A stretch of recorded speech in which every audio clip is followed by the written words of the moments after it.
Hello, Mindset Recovery friends. This is Roberto. So, if you've been following me, you know that I've been struggling in and out of 12 step recovery fellowships, multiple ones AA, NA, Celebrate Recovery, tried on my own, 35 years. Um, my The way that it has worked for me is I went to AA for most of that time period when I was still drinking and using drugs over the over 3 decades. I really loved the program, but what I didn't realize at the time is I didn't have any kind of connection, I guess, with the people in the program. I had a few people that I got with, but I just didn't have identification with people that primarily struggled with alcohol.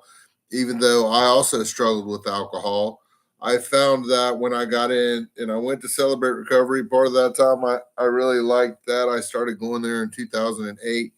But even though I liked the program and I had a little bit of connection with some people in there because of my religious beliefs, I just I don't know, man. I didn't have the identification that I got when I got into Narcotics Anonymous. So I went to some outpatient rehab early on. I had a stroke in 2019. I went to outpatient rehab. They taught basically cognitive behavioral therapy, uh, but they really stressed the 12 steps of recovery from AA and NA. And actually, in order to be released from that program, that was one of the things that I could do to for them to let me go as part of my treatment plan. I got connected with some people in AA since I had been familiar, started going to meetings, got a sponsor, and they released me on my own recognizance, I guess is how you'd say it. I was there voluntarily, so I didn't get forced to go. But when they do your evaluations, they get to decide whether or not they think you're ready to move on, and that was part of the treatment plan for me. So I started in AA. I did a lot better because I got some accountability in outpatient therapy. They had me taking drug tests, which could also identify if I had drank alcohol. So when I had accountability, I was able to cut it down from using mostly every day, at least 5 days a week, sometimes every day. Marijuana was a big part. So, I mean, even on days when I maybe didn't do anything else, I still smoked weed from the time I was a teenager. And I used to sell weed, so I always had it. And, so it was just something that I did at night to chill out at the very least. Or it was part of a regimen of alcohol and other drugs. So I cut back from using most of the week to about once a month when I had some accountability, but I wasn't able to get completely off drugs and alcohol for about 2 years. So I was using about once a month, I guess, and that just became a pattern for me. And because I've shared before, all I ever wanted to do was use like somebody who wasn't addicted to drugs and alcohol. And so I thought if I could just get high once a month that I had arrived, but I didn't have the freedom that I really wanted, which was the freedom to not have to use. And it took me about 2 years to get that. Getting involved in Narcotics Anonymous, I found a lot of identification with the people in there, and started to follow that program, which I love. I mean, it saved my life. It gave me the discipline that I needed to stop using against my will. It gave me some good friendships and a good sponsor that taught me how not to get high. And, applying those principles and the discipline of that program got me connected to the higher power of my youth, which, I had a skewed relationship with. I believed that there was a God and that He loved me, but I was still in self will. I prayed and told Him what He needed to do to take care of me, and who needed to act right, and don't let me get in trouble for this behavior, and so that's not the will of God. That is my will, and trying to use him to help me do my will. And so it was never effective. And, Narcotics Anonymous, you get to choose the higher power of your understanding, but the higher power of my understanding was the God of the Bible. And so I got a conscious contact with a power greater than myself. So I really truly started to get some, because step one is we're powerless over our addiction. So I'm still powerless over it, but having a conscious contact, which is in AA, it's what Bill W. said. It was the 12 steps was a foundation to build a connection with a power greater than yourself. And so that's what they're designed to do. So if somebody goes in my opinion, if somebody goes into a 12-step fellowship and the steps all came from Alcoholics Anonymous back in the 30s, and they follow that program the way it was designed, it is my belief that they will have a connection with a higher power. And the 12th step is having had a spiritual awakening as a result of these steps. So, I mean, that's the way it's supposed to work. That's the way it worked for me when I started working them right and taking suggestions and doing them all. And so, I definitely subscribe to the NA philosophy of one is too many and a thousand is never enough. And it's a program of complete abstinence from all drugs. And, I needed to do that to get clean because my mind is not working right if I'm putting substances in it. But I said all that to say I'm much more active in Celebrate Recovery now. I haven't come across any literature that states it exactly that way. It's not like, you come to Celebrate Recovery and you're allowed to get high. It's not like that. I mean, you come there for whatever your struggle is. And so, I had a struggle with drugs and alcohol when I was still using. And then I started going there in the middle of getting clean. And so I've been there for, I've been there since 2008, but I've been there, clean for a year and a half. I drank one beer. Narcotics Anonymous wanted me to pick up another white chip and start the journey over after 15 months, I think, or something like that. But yeah, just before a year and a half. So I did. I submitted to the will of my sponsor and the way the program works and took a suggestion. And I went a year without drinking. And towards the end of that time, I decided I don't want to start using again.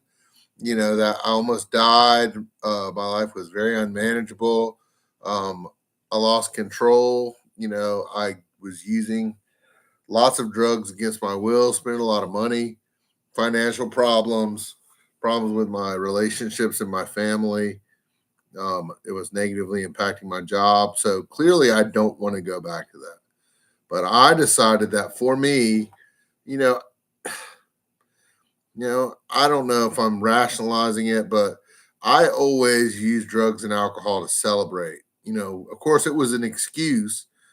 I celebrated because it was, Friday and I had a good week, or, I had a bad week and I needed to, in my mind, I needed to get high or drunk to blow off some steam. I mean, I always had an excuse, but, realistically, I grew up with alcohol as being a celebratory thing, like, one glass of champagne on New Year's Eve or Christmas Eve or whatever. Now, of course, that's not how I drank, but that was, to me, in my mind, that was justified. So just like with the 30-day thing in early recovery, saying, hey, man, I only ever wanted to use once a month, 30 days. So every 30 days, like clockwork, I'd get my 30-day chip in whatever program I was at. Well, it was AA at the time. I get my 30-day chip, and then I'd go out and celebrate, and then I'd come back and pick up another surrender chip.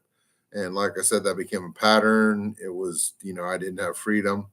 But anyway, I decided that I don't think it's unreasonable for me to drink one beer a year on my birthday. And I kind of proved to myself that so far it's been successful. I go 15 months, I drink one beer.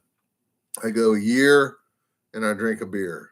And so I was honest with my NA sponsor and I told him what I was planning to do.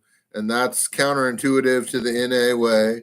And so, he was more upset than I thought he was going to be. I mean, I figured he'd give me a hard time about it, but I think it really hurt him because he's afraid that I'm going to go back out and start getting high again. I'm going to have another stroke. And I understand that. I have compassion that he even gives a damn about that.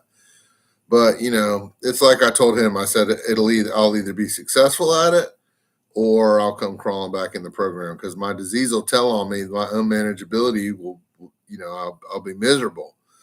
But, I think I can do it. But I'm not going to advocate that to other people in the program because, I'm sure there's people that can't drink just one a year.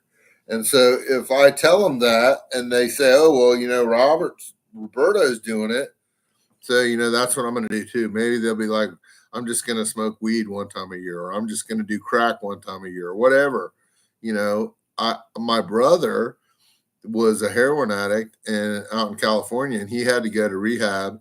And one of his counselors was a female, and she had 3 years clean from heroin, and they ended up hooking up. So now that's a bad plan in recovery. They tell you that, you don't mess with newcomers. And as a newcomer, you stay out of a romantic relationship for at least a year because, in that first year, we need to concentrate on the recovery. We don't need any distractions. And two sick people do not make a well person. These are all cliche things. I don't believe that the literature states that you have to wait a year, but it's suggested by people with experience because a lot of people get into 12-step recovery and, they used lots of different negative coping mechanisms.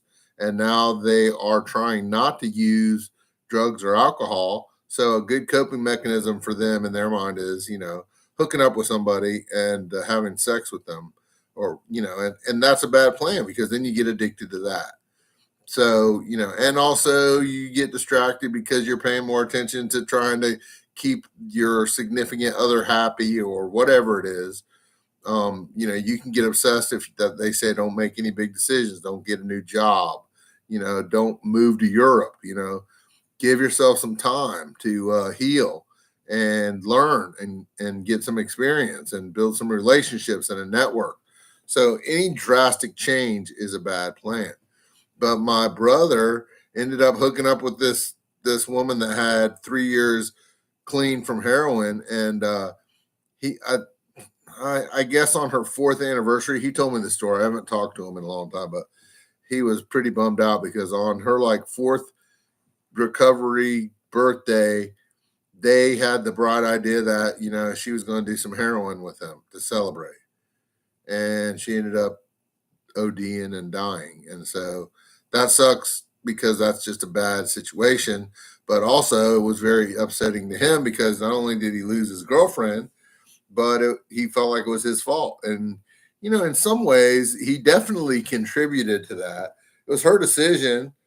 She could have told him to kick rocks and, why are you trying to get me to do drugs again? But, whatever. People make bad decisions. And that's one of the reasons why you don't hook up with newcomers, because that sounds like a newcomer decision to me. But anyway, so, I mean, it could turn out horribly wrong, drinking a beer, who knows? I might make it drinking a beer on my birthday for the first 2 years, like I have. And then the 3rd year, I drink an entire case of beer and I end up in jail or get in a car accident. Hopefully that won't happen. But anyway, I said all that to say, so I need to continue to go to NA meetings, but they suggest that you have a year before you sponsor someone. And so, I got my year medallion, but then a couple of days later, I went ahead and drank my beer to celebrate my year clean. So technically, I'm not clean anymore. Excuse me. So I'm not going to sponsor people. I'm not going to pick up dirty chips and say that I've got more time than I do. I'm not going to raise my hand at the end of the meeting when they say, does anybody have a year more clean? I'm not going to wear my medallion in the meetings and try to perpetrate because even though I don't think it's a big deal, that's dishonest to me. And I know that dishonesty is part of what makes me sick. And so, we learn honesty That's one of the spiritual principles that we learn. So, I'm honest with my sponsor, honest with my home group, because, maybe they don't want me to chair meetings if I drank a beer on my birthday. Maybe they don't trust me with a key to the church. Maybe they don't want me taking up a collection at the end of the meeting when I pass the basket because they're afraid I'm going to steal the money. Now, none of that happened, but they have to have all the information they need to make that decision. So I was honest with them. My sponsor, who's been my sponsor for 2 years, taught me a lot, taught me this program, saved my life by teaching me these principles and being supportive of me and being in my network. He said that, it compromises his principles if I'm not going to commit to the one is too many and 1,000 is never enough abstinence from all drugs, then he's not willing to be my sponsor anymore. And, that's upsetting to me, but I don't want him to compromise his principles. He's been clean for 12 years. He does it how he does it. Told me I'm going to have to find another sponsor. But anyway, so I'm still going to continue to go to meetings because I need the support. This is a feeling disease for me. And, I poured drugs on my feelings when they were uncomfortable. So I never really gained any positive coping skills because the only tool in my toolbox was get high. And, now it's not like that. So I go to meetings. I can share if I'm hurting. Pain shared is pain lessened. I can give experience, strength, and hope to people in meetings that share things that I have experience with, of how I got through that. That's a good thing for somebody who's got some time in the program to do. We're there. We keep what we have by giving it away. So I'm going to continue to do that. I am very active in Celebrate Recovery, which is Christ-centered 12 steps. I tell people when they ask me, just for lack of a better term, I tell them it's Christian AA. It's got the same steps. It came from AA, just like all the 12-step programs did. But I'm active in my church. I chair meetings. I help guys with the steps because I have experience with the steps. I've worked them in AA and NA. And when you can't teach yourself how to do something you don't know how to do. So, I don't lie to these guys. I don't want to volunteer the information that I think it's a good idea to drink a beer a year, but I've talked to my sponsor and CR about it. He thinks that his personal opinion is that it's not a relapse unless you return to old behavior.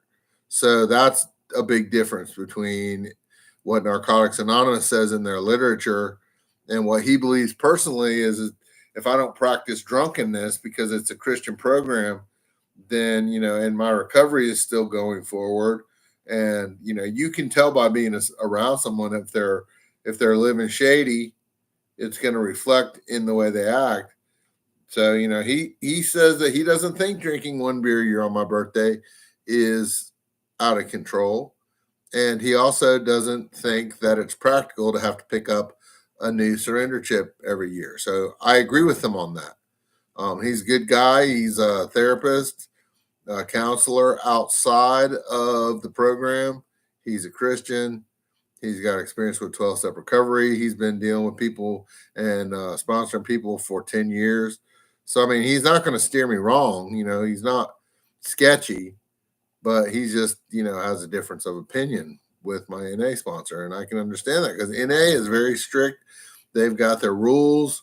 It's a good program. It helped me get disciplined. It saved my life. I don't want to stop going to it, but I'm not going to pretend like I'm playing by the rules if I'm doing my own thing in some areas. So, we recently had a convention in North Carolina where I live, the first one in my town ever. It was great. They had over 300 people come. They had workshops. People got together, fellowshiped, had a good time, went to meetings. It was a blast. I really enjoyed it. And, I'm planning on going back next year. So if they have it again in August, I'm going to go. So I still want to be involved in Narcotics Anonymous. It saved my life. I've learned a lot about recovery. I mean, the principles they teach you, and the strategies and stuff in the book and the experience I've gained from members with lots of time clean and in recovery for, decades, it's indispensable to my recovery. So I don't want to go anywhere, but I just don't want to be in that group and pretend and lie and be dishonest and defeat the purpose of the 12 steps. For me is character development, and I want to get better and better in my character and not sneak around and lie about stuff. So anyway, if you have any questions about 12-step recovery, um feel free to reach out to me. I'm not a therapist or a doctor or anything like that, but I do have 35 years of experience in what not to do and over 2 years experience on how it's worked for me. Uh, my personal email is probably the best way to get in touch with me. I'd put mindset recovery in the subject line so I know what it is, because it'll probably go to my junk mail. But my email address is P as in Paul, I-A-S as in Sam, T as in tornado, ER67 at hotmail.com. So that's Piaster67 at hotmail.com. I will help you with resources, telling you where you can find information, things of that nature. I can't stroke you a check. I'm not independently wealthy. The only thing Narcotics Anonymous program promises is that any addict can lose the desire to use and find a new way to live. So, I can point you in the direction of literature, meetings, things of that nature. But it didn't promise me that I was going to be driving a Rolls Royce and have bars of gold in my safe. And it's a good thing it didn't promise me that, because that has not proven to be the case. But my life has changed. I have a good job. I'm a lot healthier than I was. I'm thinking clearly. I have great relationships with friends and family, people that I was burning my life to the ground. I almost died. So if you want to stop using against your will, there's 12-step recovery for anything that ails you. I guarantee you. There's online meetings. There's places that you can go to an online meeting and get connected. You can search for local meetings, get into a live meeting. I like in-person meetings better. But, there's nothing wrong with an online meeting if that's your thing. But, like I said, if you have any questions, feel free to reach out to me. I hope that you have a great day. Uh, Keep fighting the good fight. This has been Roberto, signing off. Thank you.